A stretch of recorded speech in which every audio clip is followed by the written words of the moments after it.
अस्सलाम वालेकुम to all of you. Six class, आज हम अपने थर्ड टर्म का जो यूनिट नंबर 3 है, फर्स्ट चैप्टर है आपका थर्ड टर्म में, ये स्टार्ट करेंगे। ठीक है, इस चैप्टर का नेम है photosynthesis and respiration in plants. इसमें हम ये दोनों प्रोसेस डिटेल में पढ़ेंगे कि किस तरह से पौधे जो है वो फोटोसिंथेसिस के ज़रिए अपनी खुराक तैयार करते हैं और किस तरह रेस्पिरेशन के प्रोसेस से वो खुराक टूटती है और पौधों से एनर्जी हासिल करते हैं। ठीक है, अब देखें कि आपकी फूड का मेजर पोर्शन जो है वो ग्रीन प्लांट्स से आता है, जिनके पास सीड्स होते हैं या फिर उन एनिमल से जो उन पौधों को खाते हैं। ठीक है, तो अब पौधे में आपको पता है कि कौन कौन से मेजर पोर्शन है, रूट है, स्टेम है, लीव है। ठीक है, और ये तीनों चीज़ें पौधे को अपनी खुराक तैयार करने में और ग्रो करने में मदद देती हैं। तो सबसे पहले क्या है, सीड आता है। ठीक है, सीड के बाहर एक सख्त सी आपको पता है कवरिंग हुई होती है। ठीक है, जिसे हम सीड कोट बोलते हैं। ठीक है, अब उस सीड के अंदर क्या, उसके अंदर एक छोटा सा यंग प्लांट होता है। ठीक है, और फूड स्टोर हुई होती है। जब पौधा जो ग्रो करना स्टार्ट करता है तो ये कवरिंग बर्स्ट हो जाती है, यानी सीड कोट फटता है और रूट्स जो हैं वो नीचे सॉइल की तरफ चली जाती हैं। स्टेम और लीव्स जो हैं वो हवा में ऊपर आ जाती हैं। फूड जो है वो इस खुराक को यूज़ करता है, जो सीड के सॉरी प्लांट जो है वो उस खुराक को यूज़ करता है ग्रो अप करने के लिए। जैसे जैसे वो ग्रो करता है वो खुराक ख़त्म होती जाती है। अब पौधे को मज़ीद अपनी ग्रोथ के लिए अपनी खुराक को खुद प्रिपेयर करना लाजमी होता है। ठीक है, तो अब वो ये सब चीज़ें कहाँ से ले। ठीक है, अब उसको अपनी खुराक बनाने के लिए जिन मटीरियल्स की ज़रूरत पड़ती है उनमें इन तीन एलिमेंट्स का होना मस्ट है, that is carbon, hydrogen and oxygen. ठीक है, तो अब वो ये आप देखें कि जो पौधे की रूट्स हैं वो अंडर द ग्राउंड है, यानी सॉइल के नीचे हैं। अब वहाँ पे मौजूद है पानी। ठीक है, रूट हेयर के ज़रिए वो पानी को एब्जॉर्ब करता है। पानी किन से मिलकर बना है?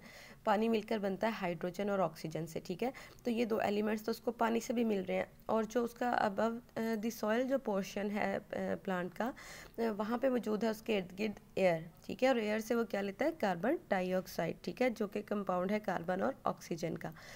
फिर वो कह रहा है कि तमाम जो ग्रीन प्लांट्स हैं उनसे हम क्या हासिल कर सकते हैं? Carbohydrates, fats, proteins, minerals, water. ठीक है, ये सब चीज़ें हमें पौधों से मिलती हैं। All these types of food are compound, ये सब फूड जो है ये कंपाउंड्स हैं। ठीक है, शुगर और स्टार्च वो कह रहा है बेशक डिफरेंट कंपाउंड्स हैं लेकिन ये भी दोनों कार्बोहाइड्रेट्स हैं। अब ये यहाँ पे देखें, ये जो डायग्राम से दी हुई है इसमें ये सनलाइट है। ठीक है, इसको इस्तेमाल करते हुए पौधे फोटोसिंथेसिस के प्रोसेस से अपनी फूड प्रिपेयर करते हैं और रेस्पिरेशन के ज़रिए पौधे जो हैं वो उसी फूड को ब्रेक डाउन करते हैं और एनर्जी लेते हैं। ठीक है, अब ये एनर्जी जो है इसे हम डिफरेंट काम कर सकते हैं। ठीक है, अब वो काम कौन कौन से यहाँ पर उन्होंने आपको बताया हुआ है। ग्रोथ है, इसके अलावा हम अपनी बॉडी टेम्परेचर को मेंटेन कर सकते हैं। नर्व इम्पल्स का पैसेज है, नर्व इम्पल्स को गुजरने के लिए भी एनर्जी की ज़रूरत होती है। फिर ट्रांसपोर्ट है, ट्रांसपोर्ट के लिए भी हमें एनर्जी की ज़रूरत होती है।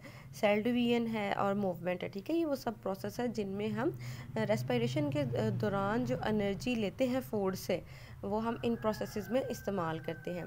जी, तो इधर ये नेक्स्ट पेज है आपका, पेज नंबर 31। यहाँ पर उन्होंने लिखा हुआ है how is food made in green leaf. Green leaf में किस तरह से खुराक जो है प्रिपेयर की जाती है। ठीक है, वो प्रोसेस जिसके ज़रिए ग्रीन प्लांट्स अपनी फूड प्रिपेयर करते हैं उसको हम फोटोसिंथेसिस कहते हैं। ठीक है, फोटो का मतलब क्या है? लाइट, और सिंथेसिस का मतलब क्या है? Putting together. Like it means क्या कि रोशनी की वजह से जब ग्रीन प्लांट्स अपने लिए खुराक तैयार करते हैं, इस प्रोसेस को हम फोटोसिंथेसिस कहते हैं। ठीक है, तो अब वो कह रहे हैं कि किसी भी ग्रीन प्लांट को मतलब खुराक तैयार करने के लिए या फोटोसिंथेसिस करने के लिए चार चीज़ों का होना ज़रूरी है। वो चार चीज़ें कौन सी हैं?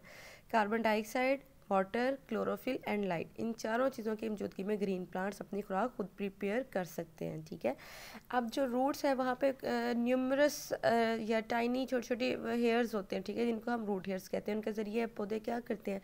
पौधे उनके ज़रिए वाटर और मिनरल्स को एब्जॉर्ब करते हैं। ठीक है, फिर उसके बाद दो तरह की ट्यूब्स होती हैं पौधे के अंदर। एक जिनको हम जाइलम वेसल्स कहते हैं या जाइलम ट्यूब्स कहते हैं।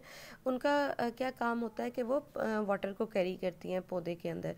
और दूसरी होती है फ्लोएम सीव ट्यूब्स, और इनका काम क्या है? दे कैरी फूड, ये फूड को कैरी करती हैं। ठीक है, अब ये दोनों ट्यूब्स जो हैं जाइलम और फ्लोएम ट्यूब्स, इनको कलेक्टिवली हम वेस्कुलर बंडल्स कहते हैं। ठीक है, उसके बाद कह रहे हैं कि अगर आप किसी भी ग्रीन लीफ को केयरफुली देखें तो आप देखेंगे कि वो वहाँ पर वेन्स बनी हुई हैं उसके अंदर, ठीक है। अब ये वेन्स जो है वो पौधे को खुराक स्टोर बनाने में, सनलाइट की मौजूदगी में हेल्प आउट करती हैं, ठीक है। अब ये आपके सामने एक डायग्राम बनी है इसमें प्रोसेस ऑफ फोटोसिंथेसिस का। ये देखें, ये रूट हेयर्स हैं, इनके ज़रिए ये सॉइल में से वाटर और मिनरल्स को एब्जॉर्ब करेगा, ठीक है। अब ये सनलाइट पड़ रही है लीफ के ऊपर, ठीक है, लाइट एनर्जी है और कार्बन डाइऑक्साइड इसको हवा से मिल रही है, ठीक है। तो ये अपनी खुराक बनाएगा, और खुराक बनाएगा तो इस दौरान ये क्या करेगा, ऑक्सीजन रिलीज़ करेगा, ठीक है, अपने लिए खुराक तैयार करेगा ग्लूकोज और स्टार्च की सूरत में। तो यहाँ तक आपने अपने लेसन को अच्छे से लर्न करना है, वर्ड्स मीनिंग्स लर्न करने हैं, ठीक है। और केयरफुली आपने जो है ना देखना है कि फोटोसिंथेसिस की डेफिनेशन क्या है, जाइलम और फ्लोएम ट्यूब सेल्स क्या है।